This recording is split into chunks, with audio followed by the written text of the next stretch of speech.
Robert, किसान आंदोलन को 1 साल हो रहा है अभी। 1 साल से आंदोलन चल रहा है। क्या आज भी ये किसान आंदोलन जीवित है? क्या सिचुएशन? 26 नवंबर को इस देश के और संभवतः दुनिया के सबसे ऐतिहासिक किसान आंदोलन को 1 साल पूरा हो जाएगा। इस 1 साल पूरे होने पर इसके मरसिए लिखे जाएंगे, इसकी मौत के बारे में बहुत सारी भविष्यवाणियां की जाएंगी। बहुत सारी भविष्यवाणियां तो की ही जा चुकी हैं। बहुत सारे अखबार, बहुत सारा कॉरपोरेट मीडिया तो पिछले कई महीनों से इस बात को लेकर बहुत ज़्यादा उत्फुल्लित और प्रफुल्लित है कि ये किसान आंदोलन समाप्त हो गया, कि दिल्ली की बॉर्डर पे जो किसानों की तादाद थी उस तादाद में बहुत कमी आई है, कि पूरे देश भर में इसको कोई उस तरीके का रेस्पॉन्स नहीं मिल पा रहा जिस तरीके का रेस्पॉन्स मिलना चाहिए, वगैरह वगैरह वगैरह। लेकिन ये किसान आंदोलन जीवित है। ये किसान आंदोलन जीवित नहीं है, बल्कि 26 नवंबर 2021 से ये एक और नई उठान पर, एक और नई उछाल पर आने वाला है। जैसा कि इस आंदोलन की शुरुआत में ही कहा गया था, और वो ये था कि जब तक ये तीनों कृषि कानून वापस नहीं होंगे तब तक ये आंदोलन वापस नहीं होगा, तब तक लोग घर पे लौट के नहीं जाएंगे। और वही बात आज भी कायम है। इसलिए जो ये मान के बैठे हैं, जो जैसे कहते हैं अंग्रेजी में एक शब्द है फूल्स पैराडाइज, अगर वो कोई मूर्खों के स्वर्ग में रहना चाहते हैं तो वो इस बात के लिए आज़ाद हैं। लेकिन इस किसान आंदोलन के जीवंतता के 2 ही प्रमाण मैं आपको दूंगा। पहला तो ये कि पिछले 1 साल में एक भी कैंप खाली नहीं हुआ इसका, सारे के सारे कैंप जारी हैं। जो दिल्ली के बॉर्डर पर 6 कैंप लगे हुए हैं। दूसरी ताकत इसकी ये है कि इस बीच में पूरे देश भर में अगर उत्तर प्रदेश, हरियाणा और पंजाब में अधिक संख्या में हुई है, बाकी प्रदेशों में तुलनात्मक रूप से हो सकता है कि कम संख्या में हुई हो, लेकिन हजारों की संख्या में किसान महापंचायतें हो चुकी हैं, जिनमें अगर सारे का जोड़ लगाया जाए तो करोड़ों की संख्या में किसानों ने इसमें भागीदारी की है। ये इसकी जीवंतता का एक प्रमाण है। इसकी जीवंतता का दूसरा प्रमाण ये है कि सरकार भी मानती है, और यही सरकार की बेचैनी का सबसे बड़ा कारण है। सरकार और सरकार की पार्टी, और ख़ास तौर से उसे चलाने वाला जो असंवैधानिक संगठन है RSS, उसकी चिंता की बात यही है कि इस देश का 90% किसान ये मानता है कि ये 3 कृषि कानून जिसके खिलाफ ये आंदोलन चल रहा है, ये 3 कृषि कानून उसके हितों के खिलाफ है, देश की खेती और किसानी के खिलाफ है। ये इस आंदोलन की बहुत बड़ी कामयाबी है। इसलिए जो ये मानकर बैठे हैं कि ये आंदोलन उपेक्षा की वजह से, या मीडिया में कवरेज न मिल पाने की वजह से, या सरकार द्वारा बातचीत न किए जाने की वजह से समाप्त हो गया है या समाप्त हो जाएगा, वो मूर्खों के स्वर्ग में रहते हैं। उन्हें उनका स्वर्ग मुबारक। लेकिन ये किसान आंदोलन तभी वापस होगा जब वो खेती और किसानी को नर्क में बदलने की जो साजिशें की जा रही है उन्हें पीछे नहीं धकेल देता। मेरा एक सवाल इसी के साथ में है जी, कि ये जो लड़ाई है एक नीतिगत लड़ाई है। ये नीतिगत लड़ाई में सरकार की और किसानों का जो नीतिगत मुद्दा क्या है? देखिए, ये सबसे बड़ी खास बात यह है कि इस किसान आंदोलन ने, हालांकि आर्थिक मांगे उठाना कोई गलत बात नहीं है, लेकिन इस किसान आंदोलन ने न केवल किसानों की आर्थिक मांगे उठाई हैं, बल्कि कुछ नीतिगत सवालों पर भी सरकार को चुनौती दी है। पहला जो नीतिगत पोस्चर लिया इस किसान आंदोलन ने, वो ये लिया कि इसने राक्षस की जान किस कौवे में है, इस बात की पहचान की। और ये वो आंदोलन था जिस आंदोलन ने कहा कि मोदी और शाह की जोड़ी ही जिम्मेदार नहीं है, बल्कि अडानी और अंबानी की जोड़ी भी जिम्मेदार है। इसलिए जहां मोदी और शाह के पुतले जलाए गए दीपावली के दिन या दशहरे के दिन, वहीं पर इस किसान आंदोलन ने अपनी शुरुआत के महीनों में ये बात स्पष्ट कर दी थी और अडानी और अंबानी के बहिष्कार का नारा दिया था। ये बड़ा सवाल है, नीतिगत सवाल है कि ये जो सरकार कारपोरेट परस्त सरकार है, कारपोरेट के कब्जे में पूरे देश को लाने देना चाहती है, उसके खिलाफ इस देश का किसान है। और वो ये चाहता है कि कारपोरेटीकरण नहीं होना चाहिए, न केवल खेती और किसानी का, बल्कि दूसरी चीजों का भी कारपोरेटीकरण नहीं होना चाहिए। दूसरा जो बड़ी नीति इस किसान आंदोलन ने उठाई है, और जिसके लिए पूरे देश की जनता इस किसान आंदोलन की ऋणी है, वो बात ये कि ये संविधान पर जो हमले किए जा रहे हैं, उन संविधान पर किए जाने वाले हमलों को इसने पहचाना है। और इसलिए इसकी लड़ाई का जो तेवर है वो लड़ाई का तेवर दरअसल संविधान सम्मत राजकाज को चलाए जाने की हिफाजत करने का है। उदाहरण के लिए ये जिन 3 कृषि कानूनों के खिलाफ संघर्ष कर रहा है, वो 3 कृषि कानून, कृषि का जो विषय है वो हमारे संविधान के निर्माताओं ने राज्यों की सूची में रखा था, स्टेट लिस्ट में रखा था। वो इस पर कानून बना सकते हैं, लेकिन इस पर जबरदस्ती उन कृषि के क्षेत्र में कानून बनाने की जो कोशिश राज्य सरकारों के अधिकार को दरकिनार करके, बल्कि उसे कुचल कर जो सरकार ने की है, मोदी और शाह की सरकार ने, उसे इस किसान आंदोलन ने पहचाना है और इसने कहा है कि नहीं, जो संविधान सम्मत प्रणाली है वो लागू होनी चाहिए। आपकी जानकारी में होगा ही कि कृषि कानून वो लाए हैं जिन्हें सरकार भी एग्री बिल्स कहती है, कृषि कानून कहती है, लेकिन दरअसल वो व्यापार के कानून के तहत लाए गए हैं, व्यापार के विभाग के तहत लाए गए हैं, क्योंकि व्यापार में कानून बनाने का अधिकार केंद्र सरकार के पास है। हमने इसको चुनौती दी है सुप्रीम कोर्ट में, लेकिन दुर्भाग्य की बात है कि इतना लंबा समय हो गया, तकरीबन 9 साढ़े 9 महीने हो गए हमारी याचिका को वहां पर पहुंचे हुए, जिसमें केरल सरकार ने भी चुनौती दी है उसको, लेकिन अभी तक उस पर सुप्रीम कोर्ट के पास समय नहीं मिला। लेकिन एक सवाल ये भी है जिसमें नीतिगत है, और तीसरा नीतिगत सवाल ये है कि इस देश की जो आज़ादी की लड़ाई थी, उस आज़ादी की लड़ाई में एक कंसेप्ट, एक धारणा ग्रहण की गई थी, और धारणा ये ग्रहण की गई थी कि इस देश में नीतियाँ इस तरीके की बननी चाहिए जिससे इस देश में कृषि का विकास हो, किसान का विकास हो, क्योंकि किसान सबसे बड़ी मार्केट है, किसान सबसे बड़ी तादाद में ही नहीं है बल्कि वो देश के आर्थिक विकास की धुरी भी है, उसको भी चुनौती दी जाने की कोशिश की जा रही है। इसलिए ये दरअसल नीतिगत सवालों पर चलने वाला आंदोलन है, और सरकार इस बात को गंभीरता के साथ जानती है। न केवल भारत की सरकार इस बात को गंभीरता के साथ जानती है, बल्कि दुनिया में जहां पर भी ये नवोदारीकरण की नीतियां लागू की जा रही हैं, वहां की सरकारें भी इस बात को जानती हैं कि अगर ये किसान आंदोलन सफल हो गया और इसने इन नीतियों को वापस करा दिया, तो दुनिया की तमाम सारी सरकारों को भी इस तरीके के आंदोलनों का सामना करना पड़ सकता है। मोदी और शाह की सरकार ये मानती है कि अगर ये कृषि कानूनों को वापस कराने में सफल हो गया ये आंदोलन, तो उन्हें बाकी के स्थानों पर भी, जो बाकी के विभागों में भी या बाकी के क्षेत्रों में भी जो वो नीतियां लागू कर रहे हैं, उन नीतियों को वापस लेने के लिए मजबूर होना पड़ सकता है। जैसे कि 4 लेबर कोड को लेकर ट्रिब्यूनल्स का जबरदस्त आंदोलन चल रहा है, और उसमें किसानों ने भी अपने समर्थन की घोषणा की है। इसलिए ये नीतियों के खिलाफ आंदोलन है, नीतिगत लड़ाई है। ये जो आंदोलन है, किसानों का आंदोलन, किसानों के आंदोलन के नाम से चल रहा है, क्या ये किसानों का आंदोलन है कि इसमें देश की जनता का देश की जनता का?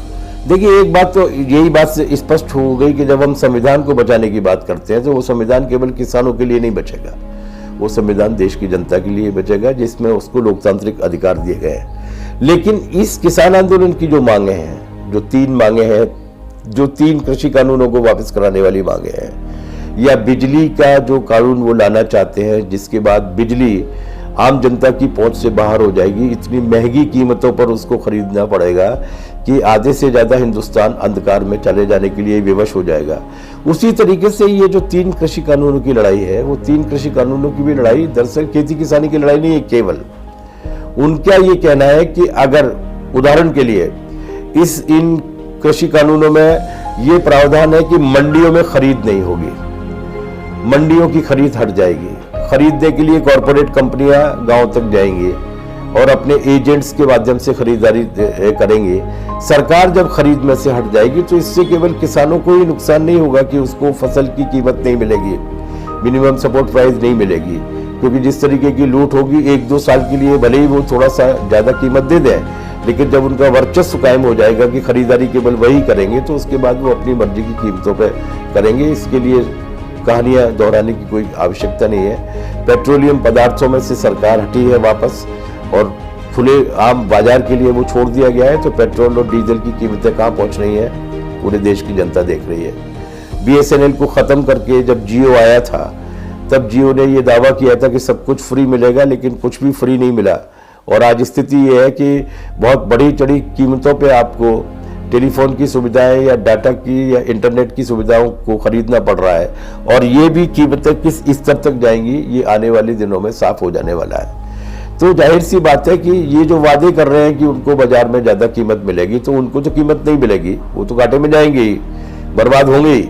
लेकिन जो दूसरा बड़ा सवाल है वो ये कि अगर वो बड़ी चढ़ी कीमतों पे खरीदेंगे, बड़ी चढ़ी कीमतों पे बेचेंगे, खरीदेंगे तो नहीं लेकिन बेचेंगे, तो क्या वो इस देश की जनता की खरीदने की क्षमता के अंतर्गत आएगा? न केवल इतना, बल्कि अगर सरकार खरीदारी बंद कर देगी तो सरकार की ओर से ये जो मोदी जी ने अभी फरमाया कि 80 करोड़ लोगों को उन्होंने सस्ता अनाज दिया है, या राशन की प्रणाली के तहत जिन 45 करोड़ लोगों को हम लोग सस्ते में राशन देने की नीति को बनवा पाए हैं, हालांकि वो भी बहुत डिफेक्टिव हो गई है, वो भी व्यवहार में उस तरीके से लागू नहीं हो रही है। लेकिन अगर सरकार नहीं खरीदेगी तो ये राशन प्रणाली कहाँ से देगी? तो एक देश की बहुत बड़ी संख्या में आबादी ऐसी है जिसकी रोजी रोटी दाल चावल भात संकट में पड़ने वाला है, इसलिए ये किसानों की लड़ाई नहीं है। उसी तरीके से दूसरा सवाल है जो एक और ये जो कानून लेकर आए हैं जिसमें जमाखोरी और कालाबाजारी की लगभग पूरी तरीके से छूट दे दी उन्होंने।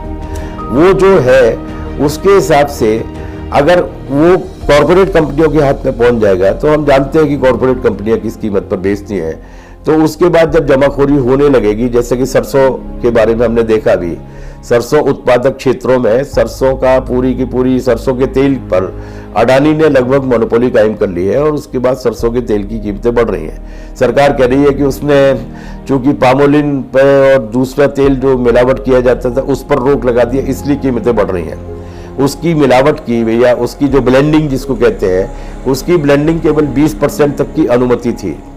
तो अगर उस आधार पर कीमतें बढ़नी थी तो 20% बढ़नी चाहिए थी, लेकिन कीमतें दोगुनी बढ़ गई हैं, 100%, 150% से भी अधिक हो गई हैं। तो जाहिर सी बात है कि जब जमाखोरी का अधिकार होगा, उनके गोदाम में सारी चीजें जमा होंगी, तो बाजार के मूल्य भी वही तय करेंगे, बाजार की कीमतें भी वही तय करेंगे। तो ये जनता की लड़ाई है, असल में जनता के जीवन को और जनता की थाली को बचाने की लड़ाई। इस आंदोलन को जो 1 साल हो गया है, इस 1 साल में क्या क्या खास बात रही है? देखिए, इस आंदोलन की खासियतें हैं कुछ।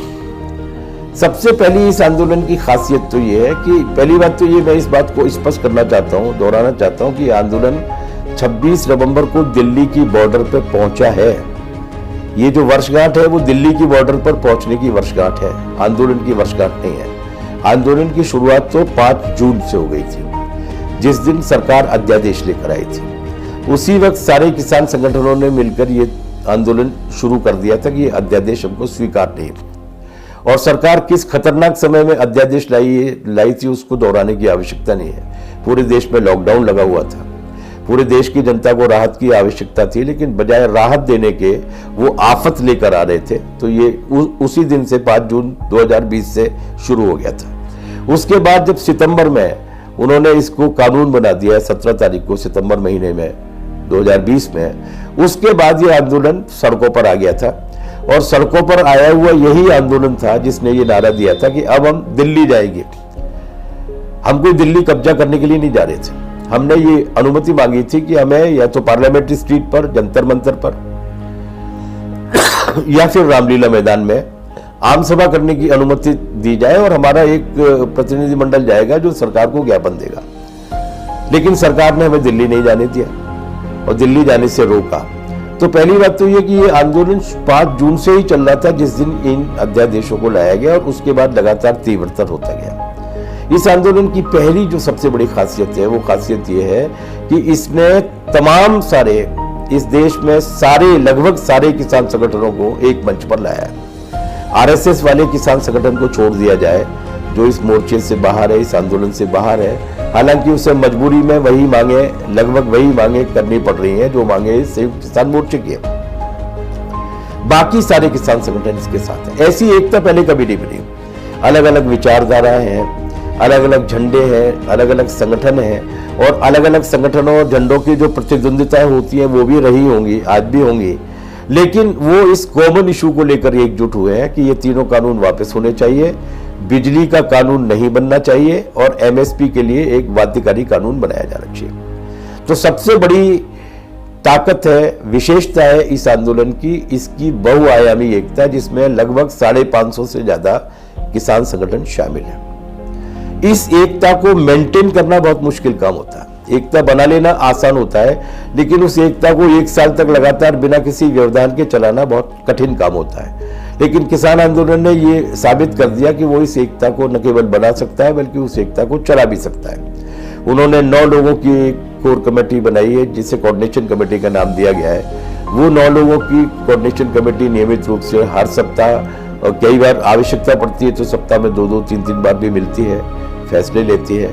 उन फैसलों को एक जनरल काउंसिल की, जनरल बॉडी की मीटिंग में रखा जाता है, जिसमें इन 550 किसान संगठनों के नुमाइंदे शामिल होते हैं। उन फैसलों को उस जनरल बॉडी का फैसला बनाने के बाद फिर पूरे देश भर में लागू किया जाता है। तो इस एकता को कायम करना और उस एकता को बनाए रखना इस आंदोलन की सबसे बड़ी खासियत है। दूसरी बड़ी खासियत इस आंदोलन की है कि इसने अपने आप को केवल वहीं तक सीमित नहीं रखा, किसानों की मांगों तक सीमित नहीं रखा।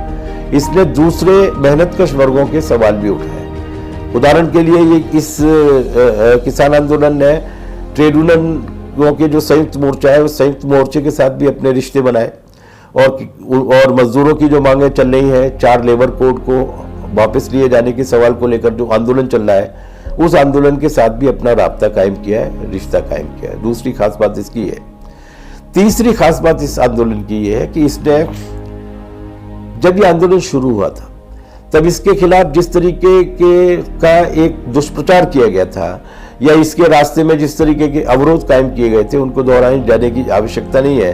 लोगों को याद है कि सड़कें खोद दी गई थी, सड़कों पर दीवार खड़ी कर दी गई थी, सड़कों पर कीलें गाड़ दी गई थी, ठंड के सर्दी के मौसम में ठंडे पानी की बौछारें उन पर छोड़ी गई थी, उनको तमाम तरीके की गालियां दी गई थी, लाठीचार्ज किया है। लेकिन इसके बाद भी ये धीरे धीरे बढ़ते बढ़ते दिल्ली की बॉर्डर पे पहुंचे।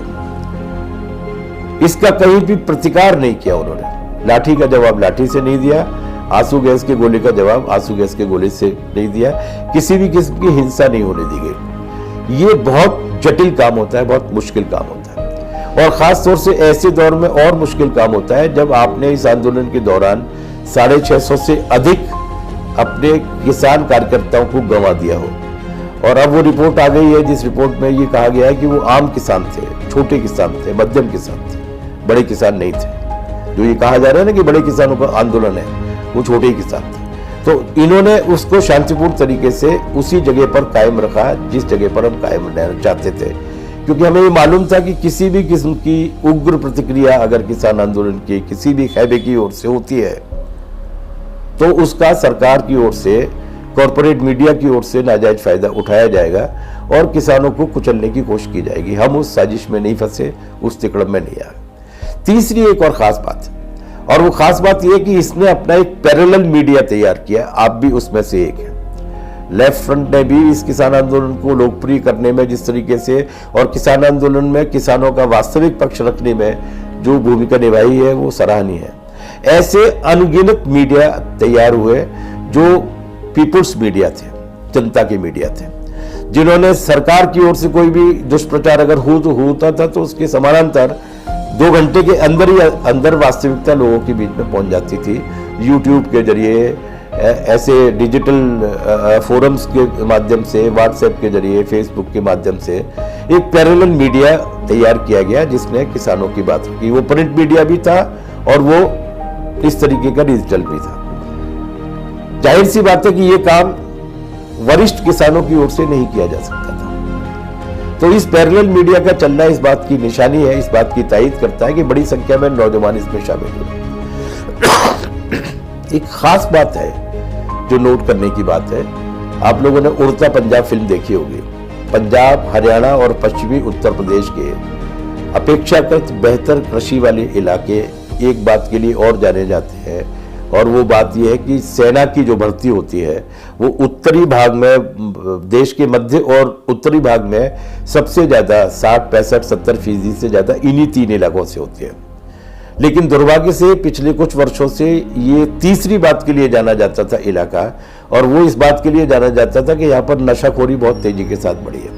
हमारा मानना है कि ये नशाखोरी एक योजना के तहत किए जाने वाला एक हमारी बहुत ही मतलब उत्पादनकारी और जीवंत आबादी को निष्क्रिय, निठल्ला और नशेलची बना देने की साजिश का हिस्सा है। बहरहाल उस पर बहस नहीं करेंगे। हालांकि अडानी साहब के गोदाम में से 27,000 किलो अफीम या मार्फिन का गायब हो जाना या पकड़ा जाना इस बात की तायीद करता है कि कॉरपोरेट कंपनियां भी मुनाफे के लिए इस नशे के व्यापार को फैलाने में काम करती हैं, राजनीतिक पार्टियां भी करती हैं। खासतौर से ये बीजेपी के बहुत सारे लोग हैं जो पकड़े गए हैं वहां पर नशे का व्यापार करते हुए, अकाली दल के भी लोग हैं। बहरहाल ये युवा वो युवा था जिसके बारे में ये कहा जाता था कि नंबर 1 वो पथभ्रष्ट हो गया है, फिल्म है और ये करना वो करना, उसका कोई वो नहीं बचा, जनता के प्रति सरोकार नहीं है, बहुत ही सेल्फ सेंटर्ड हो गया है, आत्मकेंद्रित हो गया है। उसने कहा कि नहीं, वो आत्मकेंद्रित नहीं है, वो बाकायदा मोर्चे पर डटा हुआ है। और दूसरा मिथक ये भी तोड़ा कि वो नशे की उसमें पिनक में है, उसने उस मिथक को भी तोड़ा। तो एक तरीके से इस आंदोलन ने युवाओं को जगाते हुए उनके डिटॉक्सिफिकेशन का काम भी किया है, उनको जिस तरीके से गलत रास्ते पर ले जाने की जो कोशिश की जा रही थी उसको भी ठीक करने का काम किया है। और इसी में एक और खासियत है जिसे हमें अनदेखा नहीं करना चाहिए, वो खासियत है महिलाओं की भागीदारी। महिलाएं परिवार के हिस्से के रूप में शामिल होने के लिए नहीं आ रही है कि पति आ गए तो पत्नी भी आ रही है या बेटी भी आ रही है या बहू भी आ रही है। महिलाएं वाकई में बाकायदा किसान के रूप में या इसमें शिरकत करने के लिए शामिल आई है। ये इस बात से मालूम पड़ जाता है कि जब उनसे बातचीत की जाती है, जब मुद्दों के बारे में चर्चा की जाती है, तब वो जिस आर्टिकुलेट तरीके से अपनी बात को रखती हैं, तब जिस व्यवस्थित तरीके से अपनी बात को रखती हैं, इसका मतलब यह है कि वो जागृत है। दूसरा, जब भी मोर्चों पर टकराव की स्थिति पैदा हुई है, महिलाएं कवच और ढाल बनकर नहीं बल्कि योद्धा बनकर सामने कतार में आकर खड़ी हुई हैं। ये इस आंदोलन की एक बहुत बड़ी खासियत है, जिस खासियत को अनदेखा करना ठीक नहीं होगा। एक और काम किया इस आंदोलन ने जो हाल के दिनों में बहुत कम देखा गया कि दुनिया भर के अनेक देशों में, मेरी आखिरी जानकारी के हिसाब से 45 देश ऐसे थे जिन 45 देशों में इस किसान आंदोलन के समर्थन में वहां पर रहने वाले भारतीयों ने और वहां के किसानों ने इस आंदोलन के प्रति अपनी एकजुटता को व्यक्त किया। इसने एक तरीके से दुनिया में अपने आंदोलन की एकजुटता की, शांतिप्रियता की छाप छोड़ी है। ये एक बहुत बड़ी बात है जो हाल के दिनों में, मतलब आजादी के बाद इस देश का शायद ही कोई किसान आंदोलन रहा हो जिसने इस तरीके की कामयाबी हासिल की। ऐसी अनेक खूबियां हैं और यही खूबियां हैं जिन खूबियों के जोड़ की वजह से इस किसान आंदोलन को किसी भी तरीके की साजिश का या किसी भी तरीके का के दमन का शिकार बना के आसानी से कुचला नहीं जा सकता। इस बीच में सरकार ने जो बातचीत के दौर चलाए, अब हमें लगता है कि वो बातचीत के दौर, हालांकि हम ईमानदारी के साथ बातचीत के दौरों में शब्द तब भी शामिल थे, आज भी हम उम्मीद करते हैं कि बातचीत शुरू होगी और समाधान निकलेगा। लेकिन सरकार ने जो बातचीत के दौर चलाए थे वो बातचीत के दौर एक तरीके से धोखा देने की कोशिश थी। ये बाद में साबित हो गया, क्योंकि एक तरफ वो बातचीत करने की नाटक भी कर रहे थे, प्रहसन भी कर रहे थे, और दूसरी तरफ वो इस किसान आंदोलन के प्रति साजिश भी रच रहे थे। उदाहरण के लिए सबसे पहली साजिश ये रची गई कि इस किसान आंदोलन के बारे में ये कहा गया कि ये खालिस्तानियों का आंदोलन है। इसके बारे में कहा गया कि ये पाकिस्तान द्वारा या चीन द्वारा प्रायोजित आंदोलन है। इससे ज्यादा गैर जिम्मेदाराना बात किसी देश की निर्वाचित सरकार की ओर से कही जा सकती है, इसकी कल्पना नहीं की जा सकती। जिस किसान आंदोलन के समर्थन में खुद एनडीए में शामिल उनकी सबसे भरोसेमंद गठबंधन वाली पार्टी अकाली दल मंत्रिमंडल से वापस आती है, जिस किसान आंदोलन का समर्थन करती है, वो अगर खालिस्तानी या पाकिस्तानी या चीन प्रायोजित है, इसका मतलब ये है कि ये सरकार लोकतांत्रिक मर्यादाओं में बिल्कुल भी विश्वास नहीं करती। उन साजिशों को किसानों ने पूरी तरीके से कुचला। शर्म आनी चाहिए थी वैसे इस हुकूमत को कि जो इलाका सबसे ज्यादा सैनिक देता है इस देश की सेना में, जिनके बेटे मारे जा रहे थे वहां पर, उन्हीं के परिवारजनों को आप खालिस्तानी या पाकिस्तानी या चीनी कह रहे थे। इससे ज्यादा लज्जाजनक बात कोई हो नहीं सकती।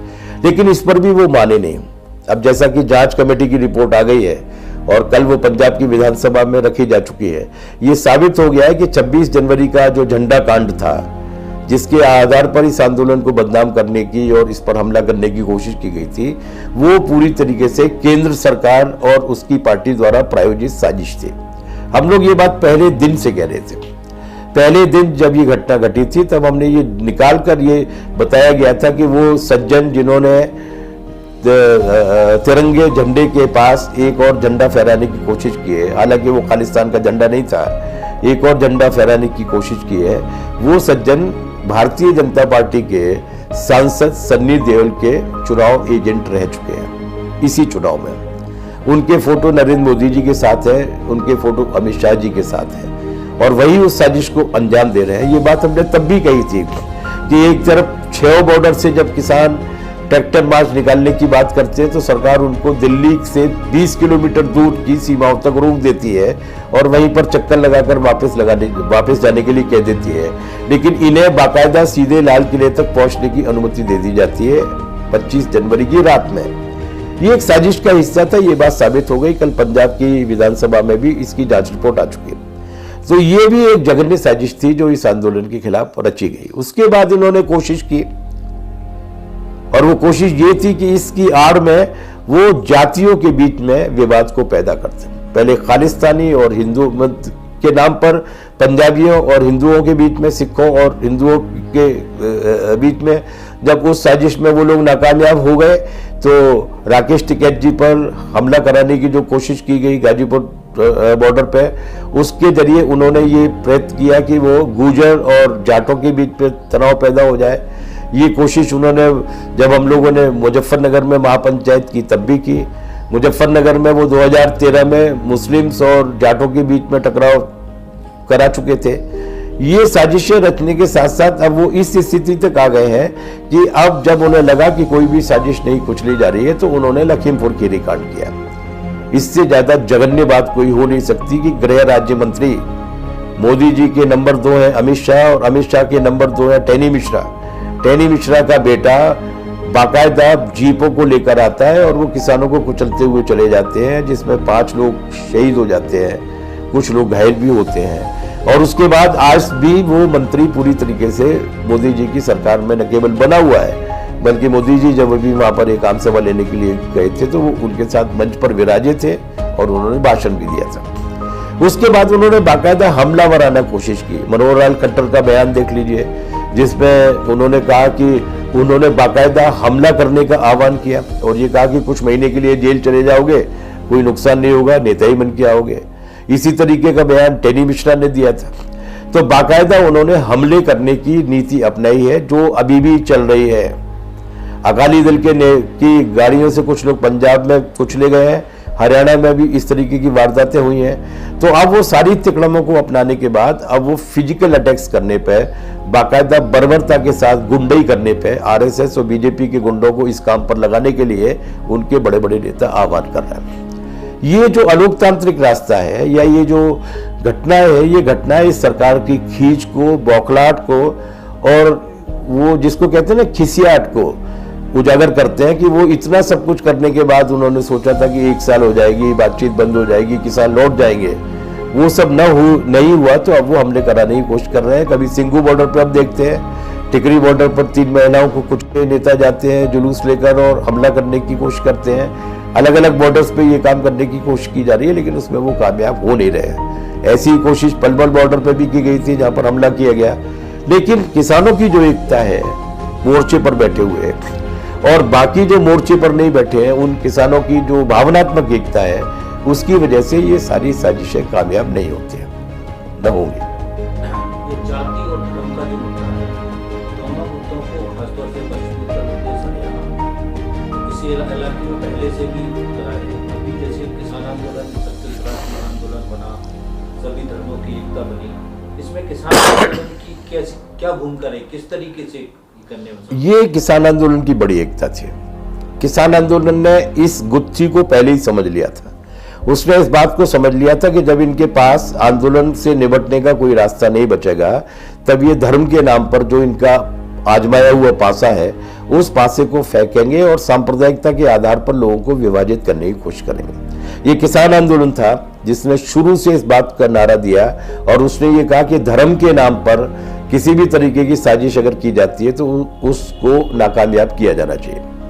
ये इस किसान आंदोलन की ताकत थी जिसने 2013 में मुजफ्फरनगर और उसके आसपास के इलाके में जो जाट और मुसलमानों के बीच में दंगे कहे जाते हैं, जिसमें अल्पसंख्यकों के ऊपर योजनाबद्ध तरीके से हमले किए गए थे, जिनको करवाने में आरएसएस और बीजेपी की भूमिका थी, जो अब पूरी तरीके से साफ हो गया है।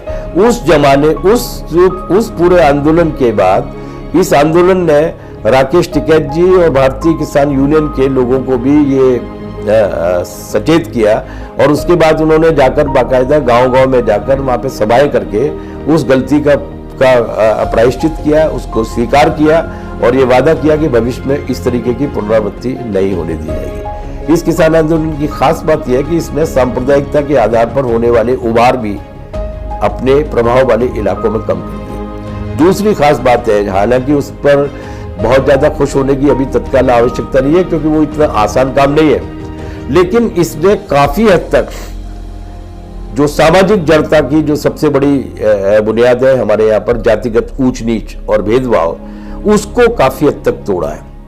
हमारे ग्रामीण इलाकों में, खासतौर से हरियाणा में और पश्चिमी उत्तर प्रदेश में, मध्य प्रदेश में भी, देश के दूसरे हिस्सों में भी ये बड़ी छुआछूत की भावना है और ये मतलब तथाकथित सवर्ण जातियों के साथ बैठकर एक साथ बैठना या खाना या एक ही खाट पर बैठना, ये हमारे ग्रामीण इलाकों में काफी मुश्किल काम होता है। लेकिन इस किसान आंदोलन ने 6 बॉर्डर्स पे जब किसान आकर बैठते हैं तो उनकी पहचान जातियों के नाम पर नहीं होती, उनकी पहचान किसान के नाम पर होती है। और इस किसान आंदोलन ने बाकायदा एक नारा दिया कि हमारी जाति केवल एक है, उसका नाम है किसान, हमारा धर्म केवल एक है, उसका नाम है किसान। तो ये एक बड़ा काम है जो इस किसान आंदोलन ने इस देश में किया है और अभी तक वो कामयाब रहा है। और ये भी भारतीय जनता पार्टी और आरएसएस की छटपटाहट का एक कारण है कि वो अपने मास्टर ट्रम्प कार्ड को लोगों के बीच में दंगे कराने का, विभाजन कराने के ट्रम्प कार्ड को खेल नहीं पा रहे हैं। ये एक बड़ी बात है। ये आंदोलन जो है बहुत लंबा चला, दुनिया में अलग-अलग देशों में भी आपने प्रदर्शन भी हुआ। क्या वाकई ये दुनिया भर का आंदोलन बना? देखिए, दुनिया में पानी के सवाल को लेकर ब्राजील में, लैटिन अमेरिका में एक बहुत बड़ा आंदोलन हुआ था। उसी तरीके से जंगल की जमीन के रक्षा करने के सवाल को लेकर भी लैटिन अमेरिका में और अफ्रीका में बड़े बड़े आंदोलन हुए हैं। कई जगह पर हीरे की खदानों को लेकर कई संघर्ष हुए हैं। लेकिन ये पहला अपने तरीके का आंदोलन है, नंबर 1, जो देशव्यापी पैमाने पर है, पूरे देश में है, केवल एक सिंगल इशू को लेकर नहीं है। दूसरा ये कि ये नीतियों के खिलाफ है और तीसरा ये कि ये इतने लंबे समय तक लगातार एक बहुत बड़े देश, दुनिया की दूसरी सबसे बड़ी आबादी वाले देश, दुनिया के सबसे ज्यादा आबादी वाले लोकतांत्रिक देश की राजधानी के बाहर पिछले 1 साल से डटा हुआ। तो एक तरीके से जो हम बार बार कहते हैं कि ये ऐतिहासिक आंदोलन केवल भारत में आजादी के बाद के 75 साल में होने की वजह से ही नहीं है, बल्कि ये दुनिया भर में भी इतने लंबे समय तक इतना व्यापक और इतना एकजुट आंदोलन नहीं चला है। इसलिए ये दुनिया भर के आंदोलनों के लिए भी एक मिसाल है। यही वजह है कि 45 देशों में इसके समर्थन में प्रदर्शन होते हैं और दुनिया की लगभग हर एक भाषा में इस आंदोलन के पक्ष में लेख लिखे जाते हैं। ये इसकी काबिलियत है, योग्यता है। ये सरकार ने बहुत सारी साजिशें रची, अलग-अलग तरीके से। किसान आंदोलन ने साजिशों का मुकाबला कैसे किया? देखिए, ये किसान है, ये बहुत भयानक बारिश में, कड़कती हुई बिजली में, बहुत तेज सूरज के मौसम में प्रतिकूलताओं से लड़ते हुए अपनी खेती को पैदा करता है और अपने लिए पैदा नहीं करता है, पूरे देश की जनता का पेट भरने के लिए पैदा करता है। तो वो इस तरीके की तिकड़मों से, इस तरीके की प्रतिकूलताओं से जूझना जानता है। उसे मालूम था क्या होने वाला है, इसीलिए उसने शुरू से इस बात पर एक पोजीशन ली थी, नंबर 1 की टकराव नहीं करेंगे ताकि सरकार को उसके आधार पर दमन करने का मौका न मिले, और दूसरा ये कि कोई भी तिकड़म अगर होगी, कोई भी साजिश अगर होगी तो उसके खिलाफ तुरंत लोगों को अवगत कराएंगे। ये जो 26 जनवरी वाली साजिश हुई थी, या ऐसी ये जो खालिस्तानी और पाकिस्तानी और आतंकवादी और चीनी कहने की जो साजिशें हुई थी, उनके खिलाफ यही पोस्चर लिया गया। और इसकी जो विजिलेंस है, किसान आंदोलन की जो सतर्कता है, वो इतनी तेज है कि वो किसी भी मोर्चे पर, किसी भी जगह पर घटने वाली कोई भी घटना या दिए जाने वाले भाषण में अगर थोड़ा सा भी भटकाव होता है तो किसान आंदोलन की जो कमेटी है वो उसका संज्ञान लेती है और जरूरत पड़ने पर कार्रवाई भी करती है। बड़े बड़े नेताओं पर कार्रवाई की गई है। योगेंद्र यादव जी 1 महीने के लिए सस्पेंड हैं क्योंकि उन्होंने साजी समझदारी के विरुद्ध जाकर अपनी व्यक्तिगत लोकप्रियता के लिए कुछ बयानबाजी की थी, वो निलंबित है।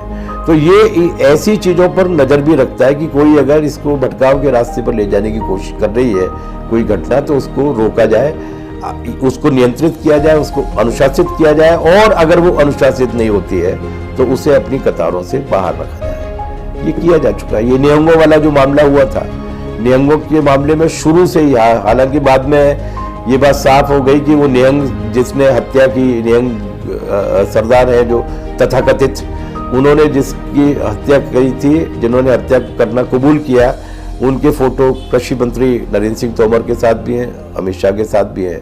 वो भी एक साजिश का हिस्सा था। लेकिन संयुक्त किसान मोर्चा था जिसने इस घटना के काफी महीनों पहले से ये बात बोल रखी थी कि ये जो जत्था है वो जत्था हमारे संयुक्त किसान मोर्चे के आंदोलन का हिस्सा नहीं है। तो हम या तो अनुशासित करते हैं वरना डिमार्केट करते हैं।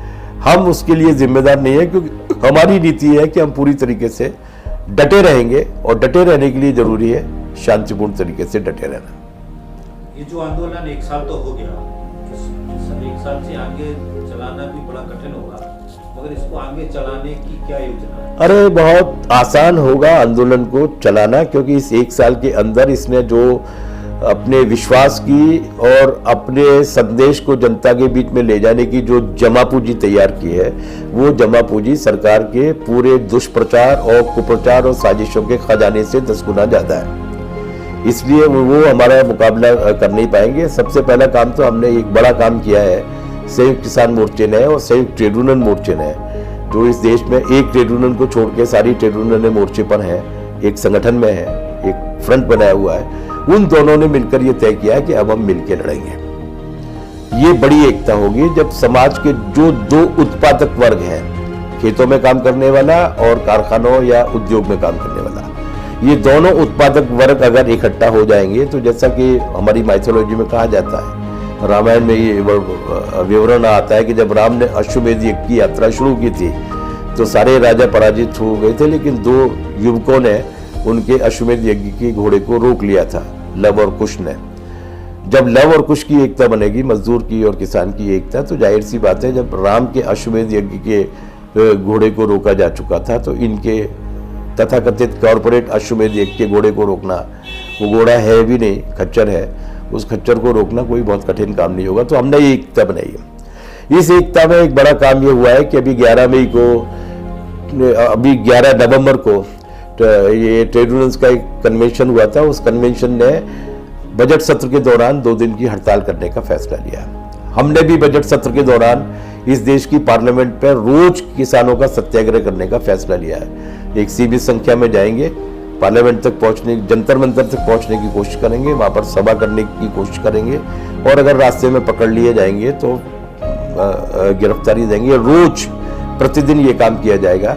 और जब ये 11 नवंबर के कन्वेंशन ने जो फैसला लिया है देश भर में 25 करोड़ मजदूरों की हड़ताल कराने का, उस दिन भी किसान आंदोलन की ओर से भी पूरे देश भर में बंद करने का आह्वान किया जा सकता है। तो हमारा आंदोलन तो आगे बढ़ रहा है। इस आंदोलन की व्यापक एकता बनी है। अभी तक मजदूर अलग लड़ रहे थे, किसान अलग लड़ रहे थे, अब उन दोनों को एक मोर्चे पर लाया है। तो आने वाले दिनों में ये किसान आंदोलन कमजोर नहीं होने वाला, शिथिल नहीं पड़ने वाला, बल्कि और ज्यादा ताकत के साथ एक नया रूप लेने वाला है।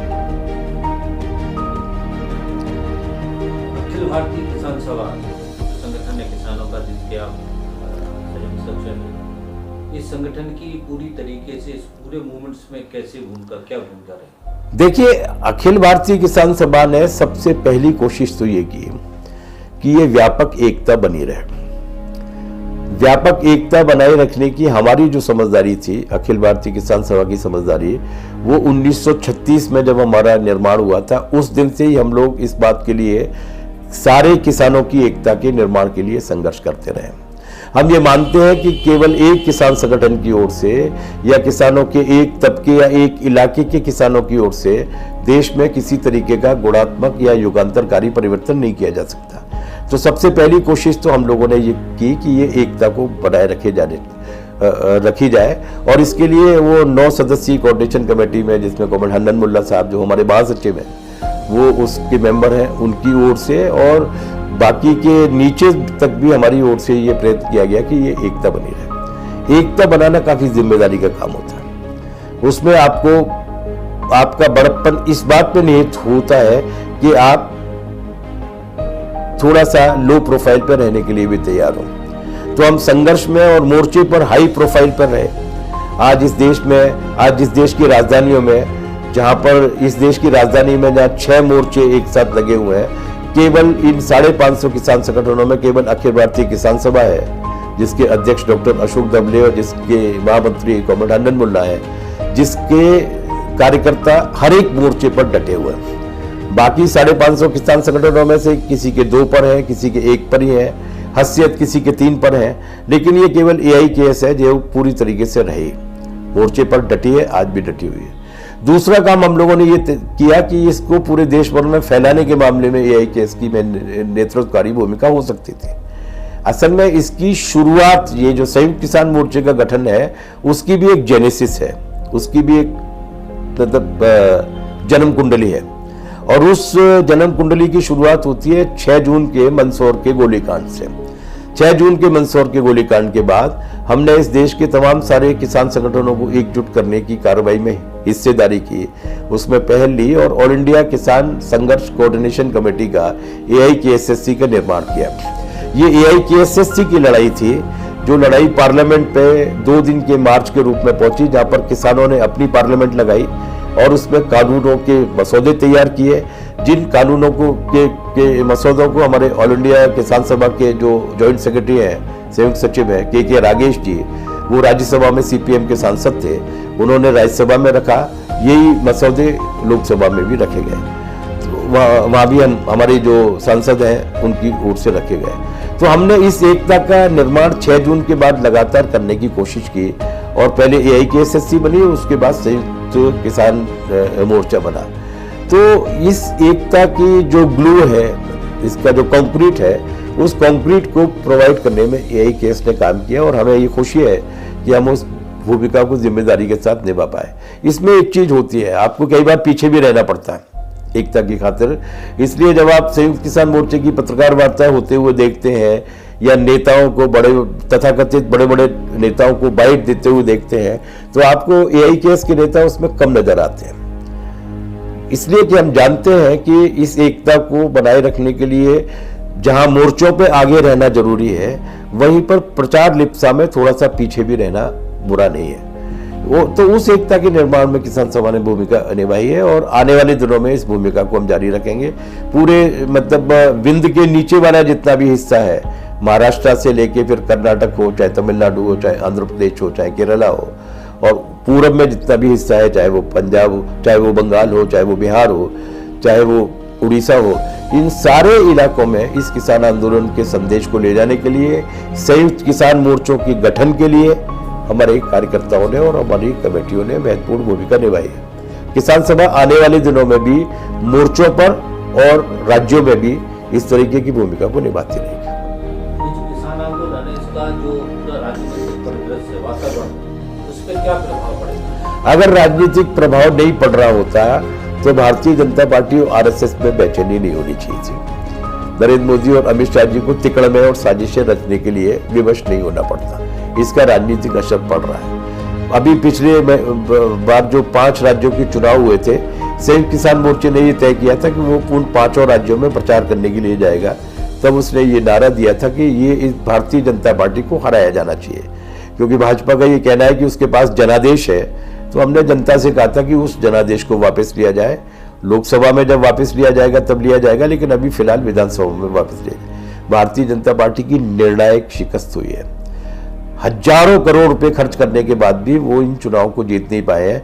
असम में तिकड़म करके और बेईमानी करके वो बमुश्किल अपनी सरकार को बचा पाए दल बदल से, लेकिन बाकी के चारों राज्यों में उन्हें हारना पड़ा।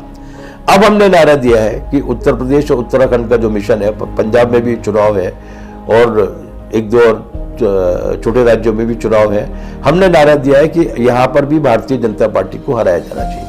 लेकिन यहाँ हम अपने नारे को और भी ज्यादा आगे बढ़ाकर लाने की कोशिश कर रहे हैं और वो नारा केवल बीजेपी को हराने तक सीमित नहीं होगा, बल्कि जहाँ पे डिवीजन ऑफ वोट्स की होने की संभावना है, जैसे उत्तर प्रदेश है, ऐसे राज्यों में हम ये भी नारा दे सकते हैं कि किसको जिताया जाए, ताकि और ऐसी ताकतों को जिताया जाए जो इन तीनों कानूनों के खिलाफ है। बहुत खुशी की बात है, सबसे पहले केरल की विधानसभा ने इन तीनों कानूनों को खारिज करने का प्रस्ताव पारित किया था और ये कहा था कि वो अपने राज्यों में अपने राज्य में इस कानून को लागू नहीं होने देंगे।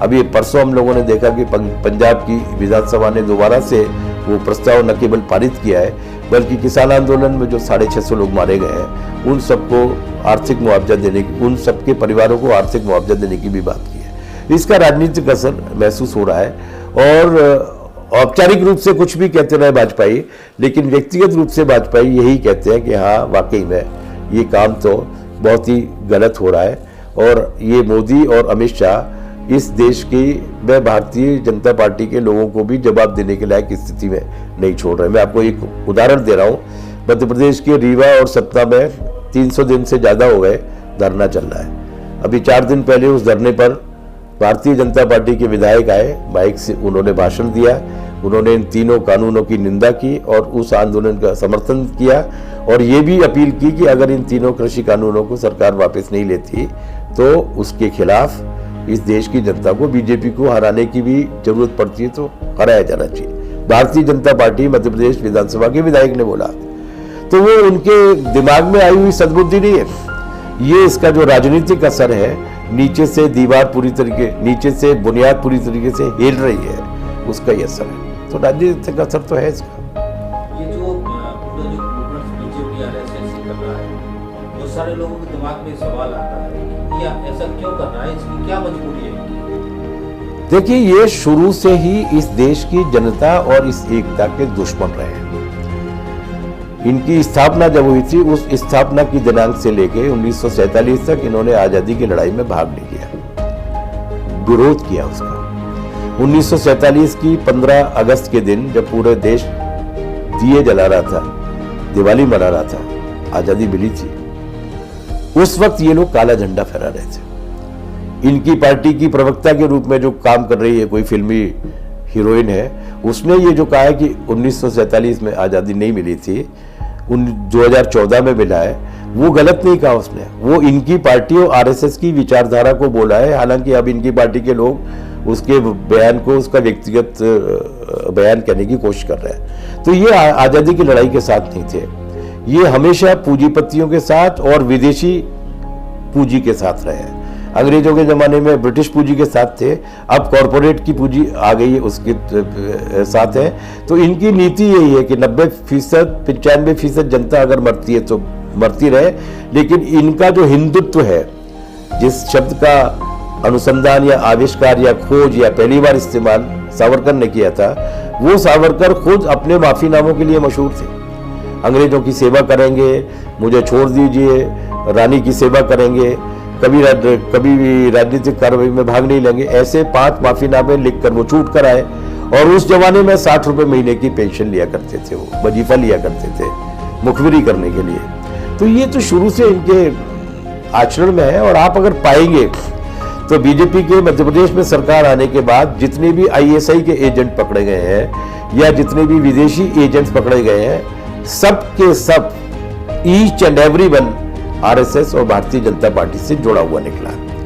तो इनके बारे में ये मानना, मतलब ये तो इनकी ये बनावट का हिस्सा है, इनके जीन्स में शामिल है देश के साथ विश्वासघात और देश की जनता के साथ गद्दारी।